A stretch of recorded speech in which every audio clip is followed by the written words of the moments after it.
लीला नदी के तट पर भगवान विष्णु का भव्य पूजन कर रहे हैं। इनके कोई संतान नहीं है, संतान की प्राप्ति के लिए भगवान का पूजन कर रहे हैं। बड़ा सुंदर आयोजन किया हुआ है। उसी समय एक साहूकार वैश्य व्यापार करता हुआ नौकाओं से वहां पर पहुंचा।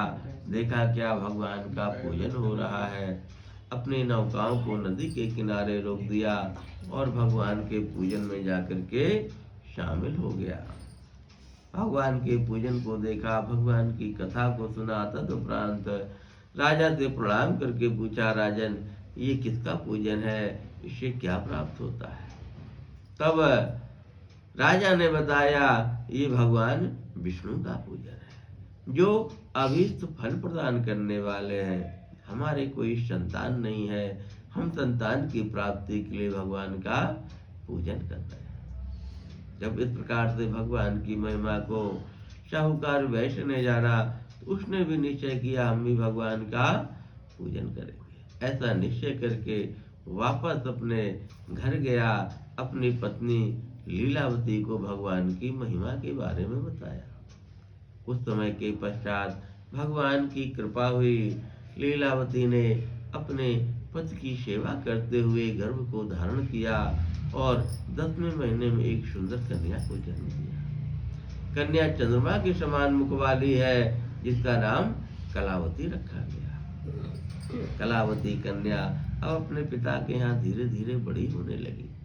तब लीलावती ने कहा, स्वामी अब हमें भगवान का पूजन करना चाहिए। लेकिन साहूकार वैश्य ने लालचवश भगवान के पूजन को टाल दिया। कहा अभी कन्या तो बड़ी छोटी है, अभी कौन सा जल्दी है, इसके विवाह के समय भगवान का पूजन कर लेंगे। ऐसा कह करके अपने पत्नी लीलावती को समझा करके व्यापार में लग गया। आता रहा जाता रहा, समय कब निकल गया कुछ नहीं पता चला। कहते हैं शुभ कार्य को टालना नहीं चाहिए। शुभ कार्य को जितने जल्दी हो जाए उतनी जल्दी कर लेना चाहिए, और जो संकल्प किया हुआ कार्य है उसको तो जल्दी से जल्दी करना चाहिए। इसको टालने से अनेक प्रकार की व्याधियां आती हैं और इसका दोष भी लगता है।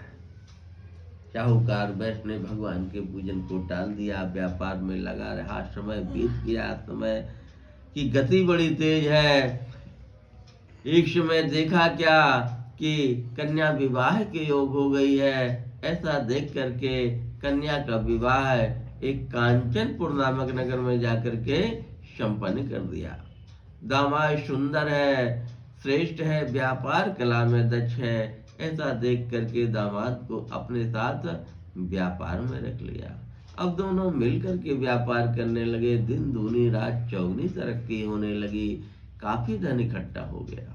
इनका सोने चांदी मणियों आदि का व्यापार है।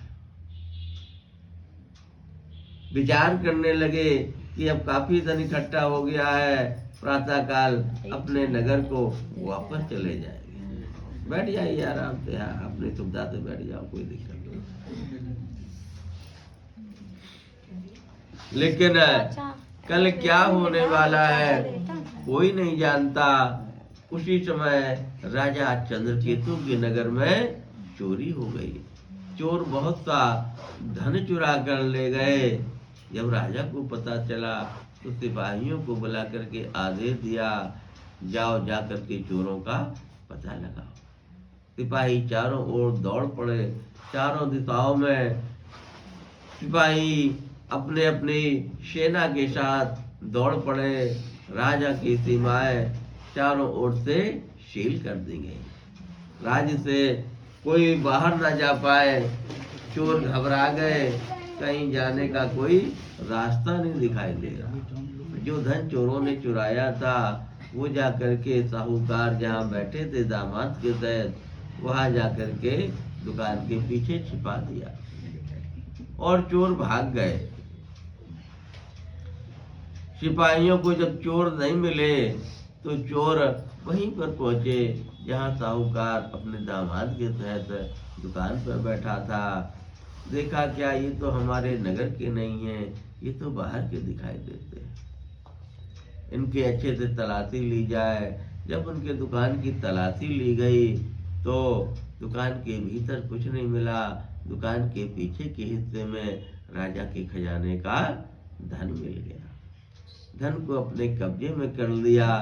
साहूकार को दामाद के तहत बेड़ियां डाल दी, बंदी बना लिया और राजा के सन्मुख जाकर के खड़ा कर दिया। राजन, यही दोनों चोर हैं। कहते हैं घर का मुखिया अगर विवेकपूर्ण बुद्धि से काम नहीं करता है तो उसका दुख पूरे परिवार को भोगना पड़ता है। कहते हैं मुखिया मुख तो चाहिए, देखन में तो एक, शकल अंग पोषण करे, तुलसी सहित विवेक। विवेकपूर्ण बुद्धि से सब कुछ कार्य करना चाहिए। धर्म के साथ, सत्य के साथ अपने जीवन के सारे काम करने चाहिए। सत्मार्ग को ही अपनाना चाहिए। इधर लीलावती कलावती घर में अकेली रह गई हैं। जो धन था धीरे धीरे समाप्त हो गया। कुछ चोर चुरा कर ले गए, कुछ दावाग्नि में जल गया। जिनके यहाँ हीरे मोती सोने चांदी का व्यापार होता था, आज उनके यहाँ कुछ नहीं बचा। कहते हैं जब मुसीबत आती है तो चारों तरफ से आती है।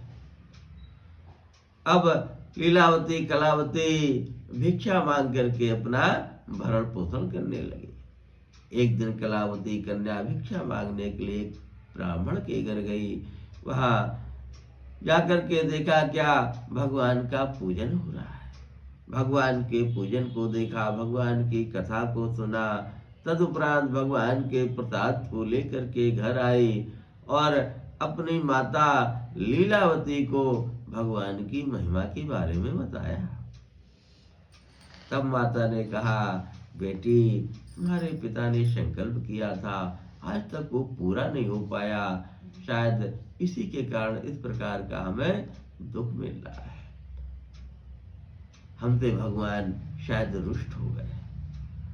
हम कल भगवान का भक्तिभाव से पूजन करेंगे, भगवान से प्रार्थना करेंगे, निश्चित रूप से भगवान हम पर कृपा करेंगे। ऐसा निश्चय करके दूसरे दिन लीलावती कलावती ने भगवान का भक्तिभाव से पूजन किया, भगवान की सेवा की और भगवान से प्रार्थना की, नारायण जो भी हमसे अपराध हुआ है उसे क्षमा करें, हम पर कृपा करें। आप तो जगदीश्वर हैं, सबके पालनहार हैं, आपकी महिमा तो अपरंपार है, हम आपकी महिमा को नहीं समझ सकते। जब इस प्रकार से भगवान की प्रार्थना की, भगवान प्रसन्न हो गए और दूसरे दिन राजा चंद्रकेतु को रात्रि के चौथे पहर प्रातः काल के बेला में स्वप्न दिया, उत्तिष्ठो उत्तिष्ठो राजन।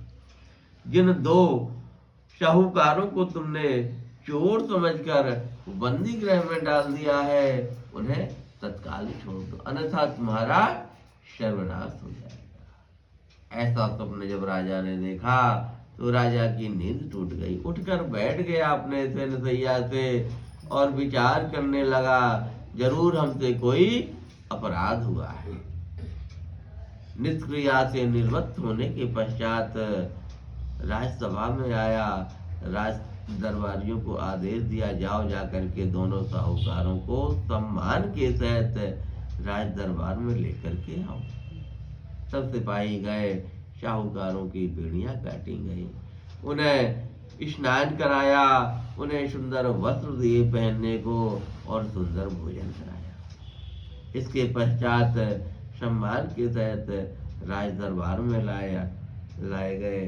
तब राजा ने उनसे उनका परिचय पूछा, कौन हो भाई, तुम कहाँ के रहने वाले हो, क्या नाम है? तब साहूकार ने बताया, हम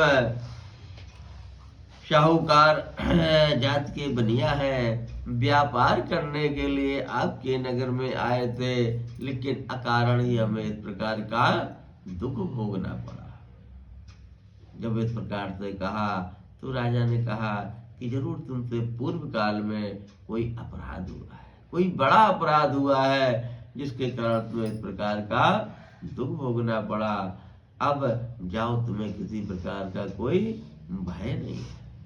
जो धन लिया था उससे दुगना धन दे करके साहूकार को दामाद के तहत अपने नगर के लिए विदा कर दिया है। साहूकार दामाद के तहत, धन के तहत अपने नगर के लिए चल दिए हैं। बोलो लक्ष्मी नारायण भगवान की जय।